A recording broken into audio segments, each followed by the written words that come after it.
Today, we're talking about 3 Social Security decisions that you can't undo. So make sure to stay tuned to the end of this episode. Welcome back to another episode of Saturday State of Mind. I'm Jess Panico.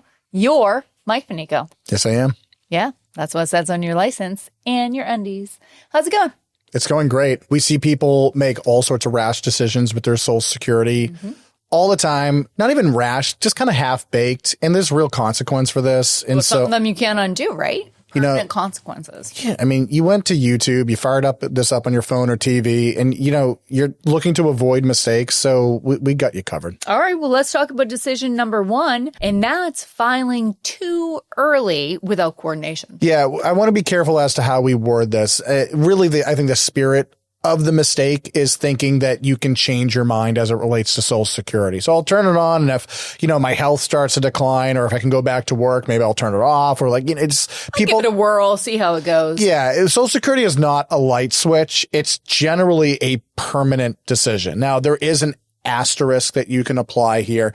You are allowed to undo whatever decision that you make one time, so long as you realize that you want to reverse your decision within the first 12 months. But then after that, there are no more mulligans. And so you've got to live with this decision now for the rest of your life. And I'll give you an example, Jess, of this where sometimes gets people into trouble. I've seen people, they hit, say, their full retirement age, 66, 67, whatever it might be, but they're still working. And they're like, you know what? I could use the extra income. I'll just throw it into my checking account. I'm going to turn on Social Security. And so they turn on Social Security and they keep working. And maybe they retire a few years later at age 70, right? Well, had they left Social Security in deferment, it would be nearly 20, 30% larger. That's crazy. That's no small potatoes. And it's a big deal now because their income is gone and they could have benefited immensely from having a better Social Security check when they needed it. Now, of course, there's going to be people who are watching this that are going to protest about, well, that person also collected 36 months worth of additional checks, and there's a break even for this somewhere out there, right? It's not going to be there when I need it. I should collect it now. Let me just say something loud and clear. It is my distinct opinion. I think too many people think that the risk with Social Security is not turning it on soon enough and or possibly dying too young. So in other words, I better turn on Social Security and just spend the money while it's there or while I can or while I'm alive. I understand all those sentiments. They're very understandable. But generally, the primary risk with retirement and Social Security, if we're being specific, is turning it on too soon and being impoverished in our 80s or 90s because of rash decisions that we made in our 60s. That's the risk. I just want to remind you, if you're delaying Social Security until 70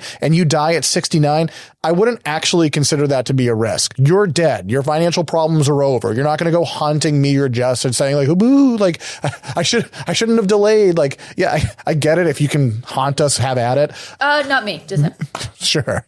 I would just say that I'm much more concerned about the living and people not being able to keep their lights or their heat on because they made their check smaller because of just fear-oriented decisions that you made in your 60s. Now, by the way, this is not to say that you can't turn on benefits sooner or while you're working or similar, but just please make that dissection very, very carefully. Yeah. Decision number 2 is ignoring survivor impact. Yeah, huge one. So most people are pretty square on these rules, right? So if I'm in a marital situation, we can collect both checks while we're still alive. And then, of course, when one of us passes on, the survivor gets to not keep 2 checks. No, just a larger of the 2. Right. So the smaller check goes away. You get to keep the bigger check, and that's good news. But I very rarely see people plan for this. So I've seen all sorts of people's first drafts of a plan. Usually it's an Excel or it's on a piece of notepad paper, and people have plotted out, okay, here's my Social Security,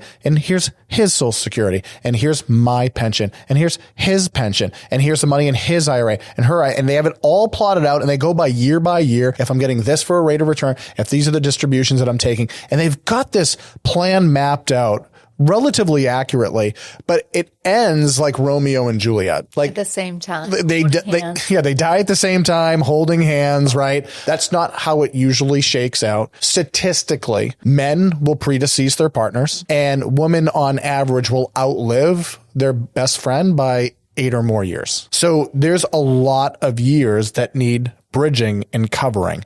And there's a lot of stickiness and some insidiousness in here too. So number 1, you get to keep the big check.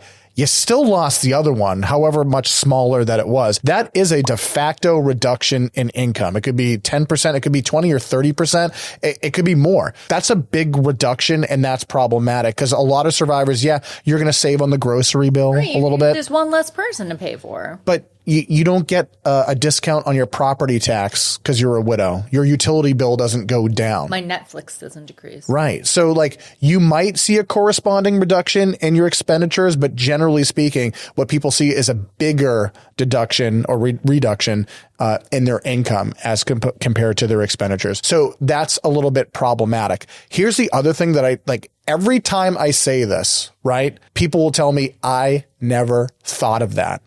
When you lose your best friend, almost everybody knows that the little check from Social Security is going away. What a lot of people don't bank on is that they're now going to pay more tax. And that confuses people. Wait a minute. If I have one less check coming in, I have less income. Why would I pay more tax? Because you're now in the single payer tax bracket. You're not in the married tax bracket anymore. So this isn't a guaranteed, but it happens way more often than you would think. A lot of times people call this the widow's surprise or the widow's tax. Just people find out that next April 15th that there's insult to the injury that they've already experienced. I was just going to say insult to injury. That's exactly what happens here. You've lost your best friend. You've lost a check, and then now you're paying more tax to boot. So the message here is that when you're doing your Social Security planning, you just don't look at the checks that you're getting now. You don't look at the one check that the survivor, whoever it is going to get later. You got to look at the whole retirement picture. Okay.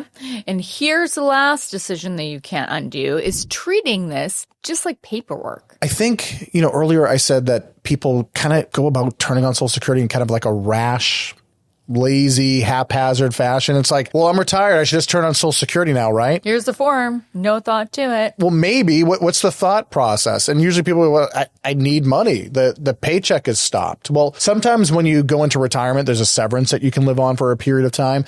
Perhaps you're looking to make certain tax moves like Roth conversion, and you can make bigger Roth conversions in the absence of turning on Social Security. What if there's health issues to contend with, amongst other things? What if you're planning a move to a more tax-friendly state? There's all sorts of things that we want to think about before we just start flipping light switches on and off, right? Don't they say there's like so many different ways that you can actually like claim Social Security, strategies that you can apply? Yeah, so there's some amount of work that needs to be done in that particular department. I just think it's mostly due or around coordination, particularly around where withdrawals are going to come from when you turn on other benefits, whether it be pensions or annuities or similar. I guess what I see more often, and it just bothers me that people, and I don't blame them for it, right? Because this stuff is complicated, but that's also the point. People treat retirement decisions as though each one of those decisions exists in its own vacuum or bubble. I'm going to go make a Social Security decision today, and then I'm going to decide what version of Medicare that I'm on, and then I'm going to decide if I need a will or a trust. And so,